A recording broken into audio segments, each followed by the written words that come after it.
Dans l'Europe industrielle, vivre à côté d'une usine a longtemps été une réalité quotidienne pour une grande partie des populations urbaines. Faite de briques et de métal, solidement enracinée dans le paysage, l'usine s'impose par sa taille, ses murs, ses cheminées. On respire ses fumées, on entend ses machines siffler ou sa cloche retentir. La proximité avec l'appareil industriel a façonné durablement la vie urbaine depuis le 19e siècle. Commode ou incommode, discrète ou polluante, l'usine a une emprise spatiale importante dans la ville et les habitants doivent partager l'espace avec elle. On ne se débarrasse pas non plus de l'usine lorsqu'elle ferme ou qu'elle tombe en ruine. Qu'elle soit démolie ou reconvertie en logement ou en équipement culturel, elle laisse des traces durables dans la ville contemporaine. De cette proximité naissent des conflits d'usage, des contestations, parfois des mobilisations collectives, mais aussi des formes d'accommodement, tant l'industrie s'est imposée comme un élément ordinaire du paysage urbain. Lille, capitale des Flandres et du nord de la France, constitue un terrain particulièrement riche pour observer ces phénomènes. Dans la seconde moitié du XIXe siècle, la ville connaît une croissance démographique et industrielle spectaculaire. En absorbant plusieurs communes suburbaines, elle voit sa population tripler entre 1851 et la veille de la Première Guerre mondiale, pour atteindre près de 220 000 habitants, soit autant qu'au début du XXIe siècle. Métallurgie, textile, industrie chimique, alimentation ou transport. Les usines se multiplient au cœur d'un tissu urbain dense, où le voisinage entre habitants et activités industrielles devient de plus en plus étroit et contraint, entraînant des formes de conflictualité, d'aménagement et de régulation de la cohabitation. Aujourd'hui, la disparition progressive des usines par le processus de désindustrialisation a produit un paysage fragmenté dont les héritages restent souvent discrets, mais continuent de structurer la morphologie urbaine. C'est cette histoire qu'ont exploré 12 étudiantes et étudiants du Master d'Histoire des sociétés contemporaines de l'Université Paris 1 Panthéon-Sorbonne sous la direction de l'historienne Judith Reynorn. 12 étudiants et étudiantes de l'Université Paris 1 Panthéon-Sorbonne se sont lancés dans cette enquête collective qui a consisté à aller rechercher les traces archivistiques de cette activité industrielle passée et de les confronter avec ce qu'il reste aujourd'hui dans le palimpseste urbain de ces couches antérieures de l'activité économique lilloise. Dans les immeubles, dans les rues, dans les bâtiments détruits, mais dont il reste parfois quelques traces visibles et quelques indices du passé, nous avons tenté de constituer une visite urbaine à travers un certain nombre de stations tout à fait emblématiques de cette histoire industrielle locale. L'enquête débute aux archives départementales du Nord. Dans cet ample bâtiment, dont les coulisses, qu'on appelle les magasins, conservent des millions de documents. Dossiers administratifs, plans, rapports ou témoignages. Plus de 60 km de rayonnage racontent 12 siècles d'histoire. Ces archives constituent la matière première de l'historien. Il faut les retrouver, les déchiffrer et les croiser pour comprendre comment la cohabitation entre populations urbaines et activités industrielles a contribué à façonner la ville. Donc c'est au travers de ces 50 mètres linéaires d'archives produits entre 1810 et 1940 que les étudiants ont trouvé la matière afin de réaliser le Toxic Tour lillois. Cette matière a été couplée avec les dossiers produits dans le cadre des dommages de guerre, permettant ainsi aux étudiants de dresser finalement une histoire un peu plus documentée des sites qu'ils avaient à travailler. Alors cette matière, évidemment, elle ne couvre pas que le territoire lillois, elle couvre l'ensemble du département du Nord, et d'ailleurs tout à chacun est invité à venir travailler sur ces dossiers afin de connaître l'histoire industrielle et artisanale de son territoire. Donc ces dossiers ont été produits par les industriels qui devaient déclarer en préfecture leurs activités dans le cadre d'une catégorisation liée aux pollutions et aux établissements insalubres. Ces sources ont permis de retracer l'histoire des entreprises, des espaces qu'elles occupaient et des relations qu'elles entretenaient avec leur voisinage. Cette démarche vise à faire apparaître les différentes strates d'occupation de l'espace et les transformations qui ont façonné la ville contemporaine. Pour appréhender l'espace urbain, la marche, avec son rythme lent et son horizon à hauteur d'yeux, s'est imposée comme méthodologie d'observation de l'espace. L'itinéraire de notre balade urbaine nous a conduits à travers 7 étapes, qui sont 7 fragments de l'histoire industrielle de la ville. rue du Plat, entre la place de la République et l'hôtel de ville de Lille. Difficile d'imaginer que cette petite rue résidentielle, à 2 pas du cœur commerçant de la ville moderne, abritait autrefois un dépôt de produits chimiques dangereux. En 1903, les établissements Régnard et compagnie, spécialisés dans les couleurs et les vernis, s'installent au numéro 35, dans un immeuble aujourd'hui disparu, remplacé par des logements dans les années 1960. À l'arrière du bâtiment, dans la cour des Bourloires aujourd'hui effacée du paysage, se trouve alors une importante raffinerie de salpêtre destinée à la fabrication d'explosifs. Le dépôt de Paul Régnard s'inscrit donc dans un environnement déjà marqué par les activités industrielles, mais il se trouve aussi au contact direct des habitants. Cette proximité oblige l'entrepreneur à solliciter une autorisation préfectorale pour stocker ses produits. Les archives nous apprennent qu'il est autorisé à conserver jusqu'à 7500 litres d'essence de térébenthine, une substance à la fois toxique et hautement inflammable. Les prescriptions sont strictes. Sol carrelé ou dallé, réserve de sable destinée à contenir d'éventuels départs de feu, manipulation effectuée uniquement à la clarté du jour afin d'éviter tout risque d'embrasement. Ces mesures révèlent les préoccupations des autorités au début du XXe siècle. L'enjeu principal n'est pas encore la pollution ou la santé publique, mais la prévention des incendies dans une ville dense où logements et activités industrielles se côtoient étroitement. Les échanges entre la préfecture et Paul Régnard montrent d'ailleurs que ces règles ne sont pas parfaitement appliquées, et l'entrepreneur est régulièrement rappelé à l'ordre par l'administration. Première étape du parcours proposé, l'histoire de ce modeste dépôt raconte ainsi une réalité ordinaire de l'industrialisation urbaine.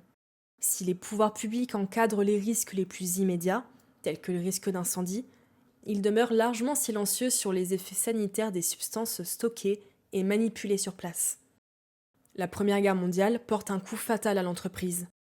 Endommagée lors des destructions qui frappent l'île pendant le conflit, elle est reconstruite avant d'être cédée quelques années plus tard par son propriétaire, dans un contexte de difficultés économiques. Au XIXe siècle, l'éclairage public transforme radicalement les espaces urbains français. Symbole de la ville moderne, l'éclairage au gaz se diffuse dans la seconde moitié du siècle et conquiert bientôt toutes les grandes villes, cristallisant toutefois des tensions entre développement urbain, pollution industrielle et intervention de l'État. Ici se trouvait l'un des 5 établissements détenus par la Compagnie Générale du Gaz d'éclairage, qui, de 1868 à 1936, a fourni le carburant nécessaire pour illuminer la ville de Lille. Située en bordure du centre-ville, la rue Charles de Mussard ne laisse aujourd'hui subsister que peu de traces visibles de cette activité. En raison de l'ampleur des pollutions passées, c'est aujourd'hui un colossal chantier de dépollution des sols mené par la ville de Lille. Annonçant la métamorphose prochaine du site, les panneaux dressés par la ville rappellent son histoire. En 1921, les ouvriers de la compagnie des tramways électriques, installés à proximité, rédigent une pétition pour se plaindre des mauvaises odeurs provoquées par l'activité de l'usine à gaz. Celle-ci est signée par 90 ouvriers. L'air que nous sommes obligés de respirer est intoxiqué par ces gaz, et certains jours nous en sommes indisposés. Nous espérons que cet inconvénient particulièrement incommode disparaîtra au plus tôt. Quelques mois plus tard, 142 habitants du quartier Vauban formulent à leur tour des demandes identiques. Derrière ces nuisances se trouve un procédé de fabrication particulièrement polluant. Le gaz est obtenu par distillation de la houille, une opération qui produit fumée, odeur persistante et nombreux sous-produits chimiques. Parmi eux figurent les eaux ammoniacales, dont les émanations malodorantes se répandent dans l'atmosphère et affectent directement les riverains. Malgré plusieurs enquêtes administratives, l'exploitation de l'usine n'est pas remise en cause. Les plaintes se multiplient pourtant et changent progressivement de nature.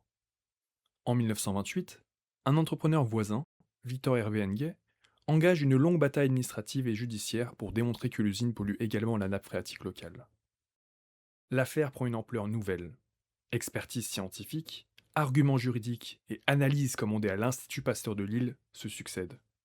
Pour les contestataires, il ne s'agit plus seulement de dénoncer des odeurs incommodantes, mais de mettre en évidence une pollution invisible, susceptible d'affecter durablement l'environnement urbain. Ces mobilisations ne débouchent cependant sur aucune restriction majeure. Comme souvent, les autorités arbitrent entre les nuisances dénoncées par les riverains et l'utilité économique d'un établissement considéré comme indispensable au fonctionnement de la ville moderne.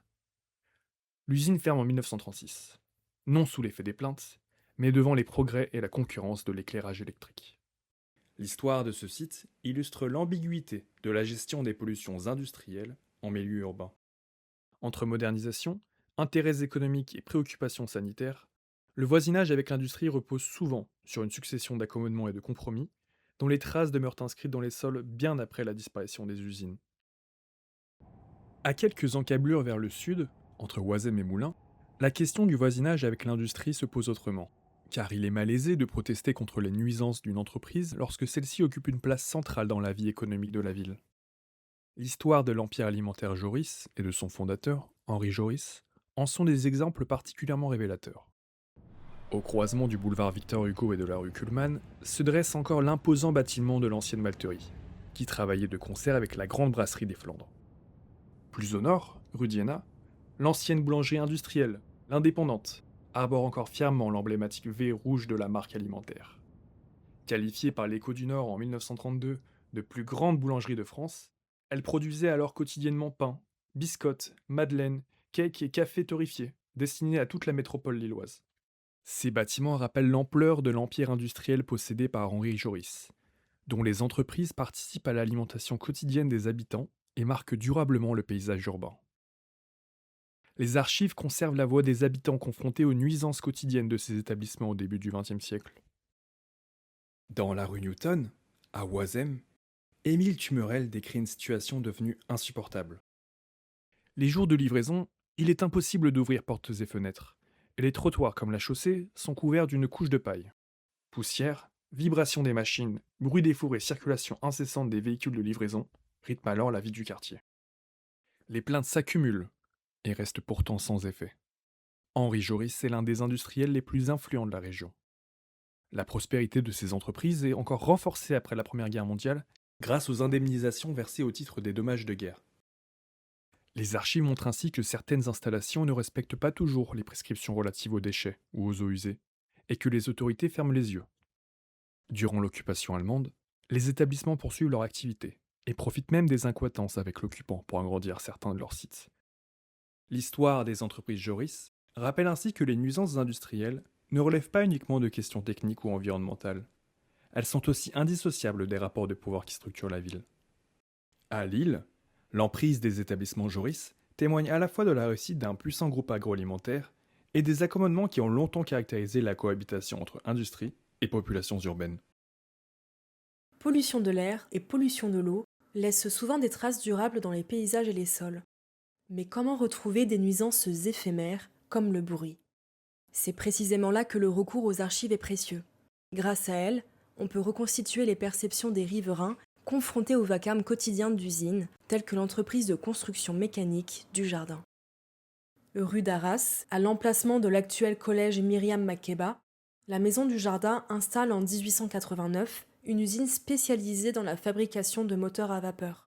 Fondée quelques décennies plus tôt comme filature de lin, elle réoriente progressivement son activité et connaît une expansion rapide. Fonderies, ateliers de montage et halls d'expédition se multiplient dans ce secteur industriel du quartier de Moulins. Entre la Première et la Seconde Guerre mondiale, les archives administratives ne mentionnent pratiquement aucune plainte. Le quartier est alors peu habité et dominé par les entrepôts et les établissements industriels. Mais à mesure que l'île grandit, les espaces résidentiels gagnent du terrain. Des logements ouvriers puis des habitations individuelles viennent combler les interstices du quartier industriel. Cette proximité nouvelle transforme les conditions de coexistence entre industrie et habitants. Reconstruite après les dégradations de la guerre, la Société du Jardin poursuit son développement. Désormais, ateliers, hangars, maisons et jardinets se côtoient dans un même paysage urbain. Les conflits apparaissent alors plus nettement. En 1961, une habitante du quartier, Madame Brunet, saisit les autorités pour dénoncer les vibrations incessantes des machines-outils. L'entreprise est contrainte d'entreprendre des travaux d'isolation, mais les plaintes se poursuivent. 3 ans plus tard, 9 riverains adressent une pétition au préfet pour dénoncer à la fois les nuisances sonores et les pollutions atmosphériques produites par les usines du Jardin. Les riverains ont bien compris que l'activité des établissements est aussi à l'origine de pollutions de toutes sortes. L'évolution des plaintes est révélatrice des dynamiques qui traversent l'espace. À mesure que l'habitat devient majoritaire dans le quartier, les exigences des habitants se modifient. Ce qui était autrefois accepté comme une conséquence ordinaire de l'activité industrielle devient progressivement une atteinte à la qualité de vie et à l'environnement quotidien. L'usine la plus récente est détruite en 1982. Le site est ensuite réaménagé afin d'accueillir un vaste magasin de menuiserie, avant l'édification du collège Myriam Makeba, inauguré en 2015. Auparavant, d'importants travaux de dépollution ont dû être menés, révélant l'ampleur des contaminations chimiques et métalliques accumulées par près d'un siècle d'activité industrielle. Derrière les nuisances sonores dont se plaignent les riverains se cachait donc un héritage environnemental bien plus durable. Les dégradations de l'environnement urbain ne résultent pas seulement de l'activité industrielle quotidienne. Elles peuvent aussi être provoquées par des accidents, voire par de véritables catastrophes. Louis Baudouin en sait quelque chose, lui qui s'est retrouvé à 2 reprises frappé par le sort. Archiviste municipal depuis près de 30 ans, il voit son appartement de la rue de Cambrai dévasté dans la nuit du 10 au 11 janvier 1916 par une explosion colossale. Comme des milliers de Lillois, il tente de sauver ce qu'il peut et transporte ses biens dans son bureau à l'hôtel de ville. 2 mois plus tard, un incendie ravage à son tour les locaux municipaux. Baudouin n'est qu'une victime parmi d'autres d'un double événement qui marque durablement l'histoire de la ville. Depuis 1914, l'île est occupée par l'armée allemande, qui en a fait une importante base arrière, le front se trouvant à quelques dizaines de kilomètres au sud de la ville. À la périphérie sud de la ville, dans une ancienne fortification surnommée les 18 ponts, en raison des arches qui hantent sa façade, sont entreposées de grandes quantités de munitions et d'explosifs. Le 11 janvier 1916, à 3 heures du matin, le dépôt explose. Des centaines de tonnes de munitions sont détruites, dont près de 500 tonnes de mélinite, un explosif puissant destiné à démultiplier l'effet destructeur des obus sur le champ de bataille. La déflagration est entendue jusqu'aux Pays-Bas, à 180 km de là. Son bilan est considérable. Plus d'une centaine de civils sont tués, des centaines d'autres sont blessés, tandis qu'une partie du quartier de Moulins est littéralement soufflée. Plus de 700 maisons et une vingtaine d'usines sont détruites. À l'emplacement du dépôt subsiste un immense cratère de 150 mètres de diamètre et de 30 mètres de profondeur. L'ampleur des destructions semble toutefois avoir été partiellement limitée par les imposants bâtiments industriels voisins. Les filatures Leblanc et Wallard, construites en béton armé quelques années auparavant, auraient joué le rôle d'écran face au souffle de l'explosion, protégeant en partie les quartiers situés plus au nord. Aujourd'hui, la mémoire de la catastrophe survit grâce aux archives et aux paysages urbains. En 1929, alors que les dernières traces matérielles du désastre s'effacent peu à peu, un monument est inauguré au cœur du quartier de Moulins en hommage aux victimes. Érigé à l'intersection des rues de Douai, de Valenciennes et de Maubeuge, il rappelle encore aujourd'hui la violence de cette catastrophe, dont les échos ont été assourdis dans le vacarme de la Première Guerre mondiale. Nous sommes ici au 84 de la rue de Trévise. Avec sa silhouette monumentale de briques rouges et son allure de château d'industrie, ce bâtiment fait partie de ceux qui, en 1916, auraient contribué à atténuer le souffle de l'explosion des 18 ponts. Pendant plus d'un siècle, ce site a appartenu à la dynastie Leblanc, l'une des plus puissantes familles industrielles du Nord. On y filait le coton venu d'Amérique et d'Égypte, tandis que d'autres établissements de la famille travaillaient le lin, importé jusque de Russie. À travers leurs usines, leurs logements ouvriers et leur influence économique, les Leblanc ont profondément façonné le quartier de Moulins, et, plus largement, la métropole lilloise. L'emprise de cette dynastie dépasse en effet le seul cadre industriel. Depuis le milieu du XIXe siècle, plusieurs membres de la famille occupent des fonctions de premier plan au sein des institutions économiques locales, notamment à la Chambre de commerce et d'industrie. La rue de Trévise constitue alors le cœur de cet empire textile. D'un côté, la filature de lin de Paul Leblanc, dont les bâtiments rénovés accueillent la faculté de droit depuis les années 1990. De l'autre, les établissements de Julien Leblanc, spécialisés dans le coton, qui s'étendent sur plusieurs parcelles et logent une partie de leurs ouvriers et de leurs ouvrières à proximité immédiate des ateliers. Contrairement à d'autres sites industriels, les conflits de voisinage sont rares et les archives conservent peu de plaintes contre les établissements Leblanc. Les riverains sont souvent eux-mêmes employés par l'entreprise. et vivent dans un système paternaliste où logement, travail et vie quotidienne demeurent étroitement liés. Les tensions ne sont néanmoins pas totalement absentes. En 1925, des habitants dénoncent l'accumulation de coton dans les rues et les caniveaux. Plus tard, en 1963, de nouvelles plaintes évoquent à la fois le bruit des machines et les poussières rejetées par les ateliers sur les trottoirs. Ces protestations restent néanmoins limitées au regard de la place occupée par l'entreprise dans le quartier. Cette apparente tranquillité ne signifie pas l'absence de nuisances. Elle rappelle aussi que les pollutions les plus importantes se trouvent souvent à l'intérieur même de l'usine. Dans les ateliers textiles, poussières et fibres en suspension affectent durablement la santé respiratoire des ouvriers et des ouvrières. Jusqu'à la fin du XXe siècle, les filatures Leblanc demeurent un acteur majeur de l'économie locale, avant de devoir fermer, comme tant d'autres établissements textiles, dans le contexte de la désindustrialisation. Réhabilités et reconvertis, ils ont récemment servi de lieu de tournage pour des séries télévisées et ont accueilli pendant une décennie les locaux de Sciences Po Lille. Devenus des repères visuels du paysage lillois, ils témoignent à la fois de la puissance passée de l'industrie textile et de la transformation progressive de cet héritage en patrimoine urbain. À quelques pas des anciennes filatures Leblanc, une haute cheminée de briques domine encore le quartier. Visible sur les photographies prises avant la Première Guerre mondiale, elle constitue l'un des derniers vestiges de l'usine de Céruse Théodore Lefebvre, autrefois située au 78 de l'actuelle rue Jean Jaurès. Si elle représente un héritage modeste au regard de l'ampleur du site industriel disparu, cette cheminée rappelle la nature profondément polluante d'une activité qui a marqué à la fois l'environnement urbain et la santé de ceux qui y travaillaient. Fondée en 1825, l'entreprise Théodore Lefebvre s'est imposée comme l'un des principaux producteurs français de céruse, aussi appelé blanc de plomb, un pigment largement utilisé dans les peintures en bâtiment. Son essor accompagne le développement de l'industrie chimique dans le nord de la France, au point de faire de la région l'un des principaux centres européens de production. À la fin du XIXe siècle, l'usine couvre près de 11 000 m² et figure parmi les plus importantes fabriques de peinture et de pigments du continent. Cette réussite industrielle est alors célébrée dans les expositions nationales et universelles, où l'entreprise accumule récompenses et distinctions.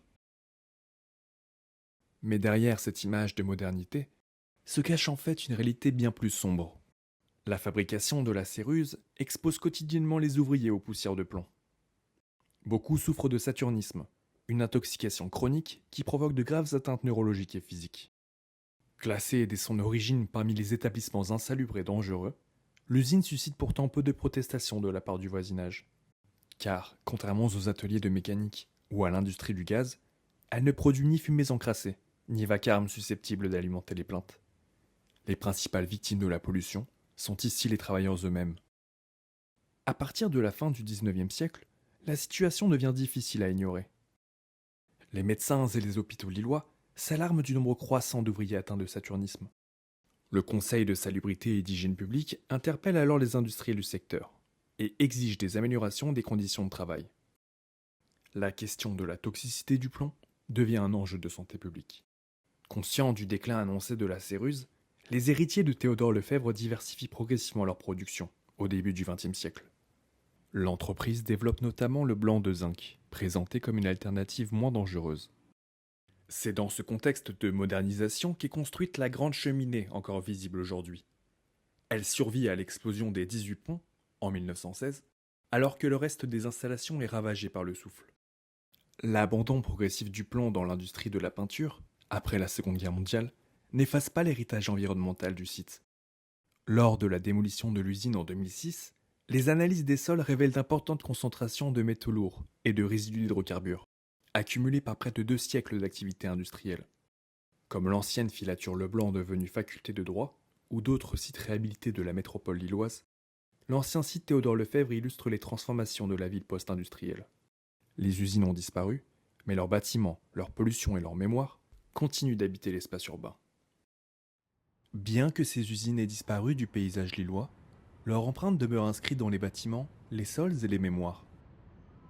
En retraçant ces histoires de voisinage, de conflits, d'accommodement et de pollution, cette balade urbaine rappelle que la ville contemporaine s'est construite sur des héritages industriels dont les traces continuent encore aujourd'hui de façonner notre environnement quotidien.